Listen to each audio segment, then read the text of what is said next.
बिच बजे बधाई, तो लोग तमाशे आई, आई आई गढ़ बिच बजे बधाई, तो लोग तमाशे आई।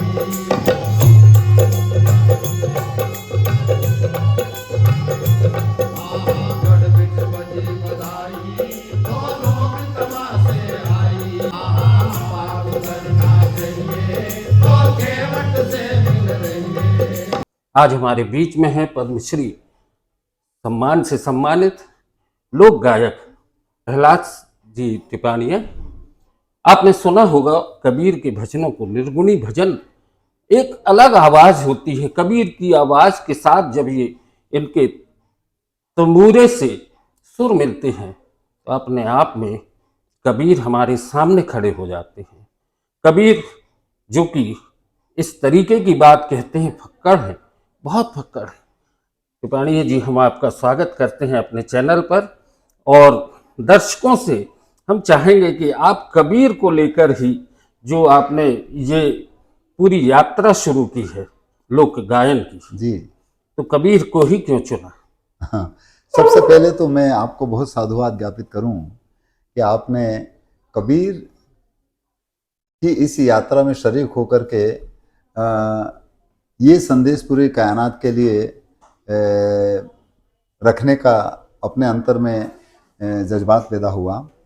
और कबीर क्यों हुआ मेरे जीवन में वैसे देखा जाए तो कबीर केवल 10 नंबर के लिए था, परंतु इस तंबूरे की वजह से, जैसे आपने कहा, उसकी वजह से पूरे देश या पूरे दुनिया में कबीर को रखने का मौका मिला।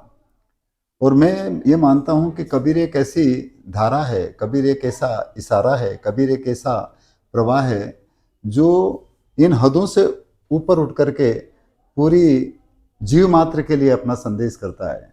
वो किसी जाति, धर्म, मजहब या पंथ या संप्रदाय के दायरे में उसको नहीं बांध सकते, क्योंकि कबीर एक जगह पर कहते हैं कि झाड़ बिंद और जीव चराचर में फूल रहा मेरा साईं, और जहाँ देखूँ वो रीता नाही सब घट रहा समाई।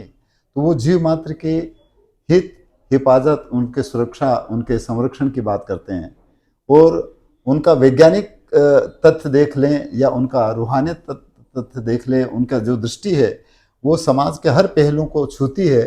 और उनके मार्फत इस मानव समाज में जो अनेक प्रकार की रूढ़ी है, अनेक प्रकार का अंधविश्वास है, अनेक प्रकार का जिसको कहना चाहिए छल कपट है, उसको अपने प्रत्याक्षानुभूति के मार्फत, अपने सेंध के मार्फत वो दूर करने का काम करते हैं।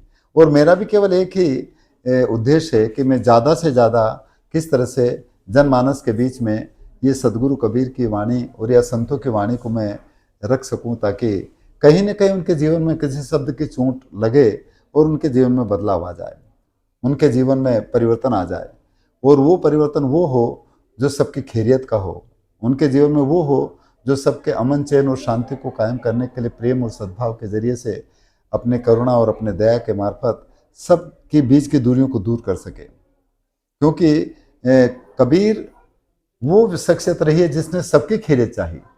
नहीं, कबीर खड़े बाजार मैंने सबकी चाहे खैर।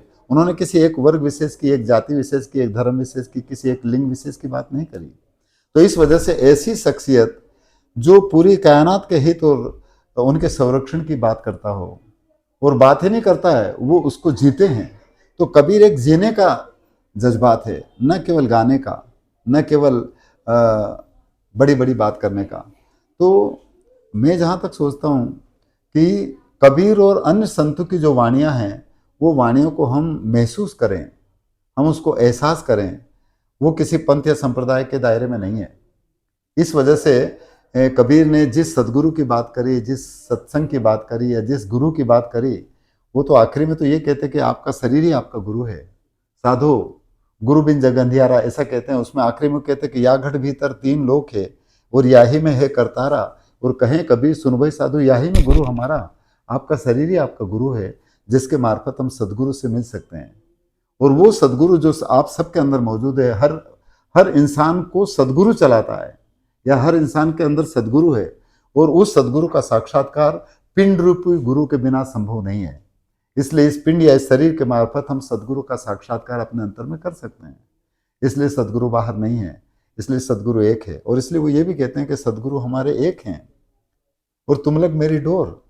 राम के बारे में कबीर साहब ने जितने जज्बात तरीके से कहा, मैं जहां तक सोचता हूं कि राम के मानने वाले भी उस चीज से अछूता रह गए होंगे। कबीर साहब ने जिस राम के बारे में जिस जज्बात के साथ में बात कही, वो ये कहते हैं एक जगह पर कि बिन देखे बिन अरस परस बिन नाम लिए क्या हुई, कहें कबीर एक राम भजे बिन बांधे जमपुर जाई। यानी कबीर जब ये बात को कहते हैं कि जिसने राम को नहीं जाना वो तो बंद करके यमपुर जाएगा, इसका मतलब ये कि देखिए कबीर साहब ने कितना प्रत्यक्षानुभूति के साथ में राम को अपने अंतर में एहसास किया होगा, या राम की प्रत्यक्षानुभूति उनको हुई। और इसीलिए पर दुर्भाग्य कहिएगा, बहुत सारे ये मानते हैं कि कबीर राम को नहीं मानते या कबीर राम की अवहेलना करते हैं। ये उनकी नासमझी का परिचायक हो सकता है। टिपानिया जी ने अभी कबीर पे बहुत सारी बात की। कबीर एक ऐसे संत हैं जो कि ना सिर्फ आपको सदगुरु से मिलाने की बात करते हैं, बल्कि वो ये भी कहते हैं माया महाठगनी हम जानी। वो माया पर भी चोट करते हैं। और कबीर हमारे साहित्य, हमारी संस्कृति, हमारे संत समाज के बीच में और हमें एक जीवन पद्धति देने का काम करते हैं। निस्संदेह आपसे चर्चा हुई, बहुत अच्छा लगा और हम चाहेंगे कि हमारे दर्शकों के लिए कुछ दो शब्द बोलें। देखिए, आपने माया के बारे में कहा तो माया महाठगनी हम जाने कबीर का पद है। और माया ऐसी डाकनी ने काट कलेजा खाए, और वेद बेचारा क्या करे न कहाँ तक दवा लगाए। परंतु माया वो चीज़ है जो दृष्टि में आती है, और माया से कोई अलग नहीं हो सकता। और बहुत सारे कहते हैं कि वो तो माया से अलग है और वो ऐसा है, ये सब धोखा है। इस संसार के अंदर यदि पिंड किसी का भी बना है तो माया में है। और इसीलिए वो कहते हैं कि संतो दृष्टि पड़े सो माया, जो चीज़ दृष्टि में आती है वो सब माया है। परंतु अपने अंतर में जो मन से ना उतरे वो है माया। कबीर कहते हैं कि माया माया सब कहे और माया चिन्हे नहीं कोई, जो मन से ना उतरे माया कहावे सोई। तो इस वजह से मन से हम इस भौतिक आसक्तियों से ऊपर उठें, तब कहीं बात बनेगी। और मैं इस भौतिक संसार के चकाचौंध में रह करके भी हम कमल के फूल जैसे रहें। आज हम अजय जी के यहाँ पर गए थे, तो वहाँ इनके यहाँ कमल का वो था। तो हमारा वो जो पोता है ये तीसरी पीढ़ी का, और इसको हमने ये कहा कि देखो कमल इन्होंने इसलिए लगाया है कि ये पानी के बिना इसका कोई अस्तित्व नहीं है, परंतु अब इसके ऊपर पानी की बूंद डाल करके देखो तो उसके ऊपर डाल रहा था, उसके ऊपर पानी का स्पर्श टिकता भी नहीं है। तो इसीलिए आप और हम सब इस मायावी संसार में रह करके भी इससे ऊपर उठें। इसलिए मेरा यही कहना है कि सबका होका लीजिए और सांचा शब्द निहार, पक्षपात मत कीजिए कहें कबीर विचार। बस हमारा यही जनमानस के लिए होना चाहिए, क्योंकि पक्षापक्षी जहाँ होता है वहाँ पर तो निश्चित रूप से हम निरपक्ष कैसे रह सकते हैं।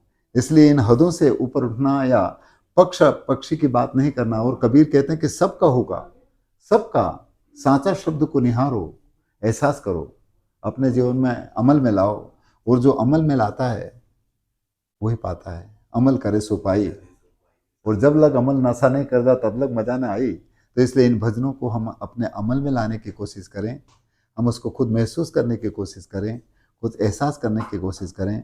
और ये है कि वर्तमान समय में हम चाहते हैं कि ज़्यादा से ज़्यादा किस तरह से हम लोगों के बीच में इन संतों की, इन महापुरुषों की वाणियों को रखें, ताकि कहीं ना कहीं यदि चोट लग गई तो उनके जीवन में निश्चित रूप से बदलाव आ सकता है। बस मेरा यही निवेदन है। यही एक चोट है जो आपके जीवन में लगेगी और संतों की वाणी के साथ आपके जीवन में परिवर्तन आ जाएगा। नो न्यूज़ ऑनली व्यूज़ पर दोस्तों हम आज टिपानिया जी से चर्चा की, और निस्संदेह हम चाहेंगे कि वे जब भी जबलपुर आएँ हमारे चैनल से ज़रूर मिलें और दर्शकों के बीच में अपनी बात जरूर करें। मैं आपके चैनल को साधुवाद ज्ञापित करूं कि आपने कबीर साहब और संतों के वाणी को जनमानस में रखने के लिए अपना समय निकाल करके आए, और इसका श्रेय जाता है हमारे अजय जी को और उनके पूरे परिवार को, जिन्होंने 2 दिवसीय निर्गुण भजन संध्या का कार्यक्रम रखा। और ये जगाने के लिए है, सबको जगाने के लिए, और सबको जगाने का जो काम करता है वो संत है, वो साधक है, वो सिद्ध पुरुष है। बहुत बहुत धन्यवाद। साहिब बंदगी।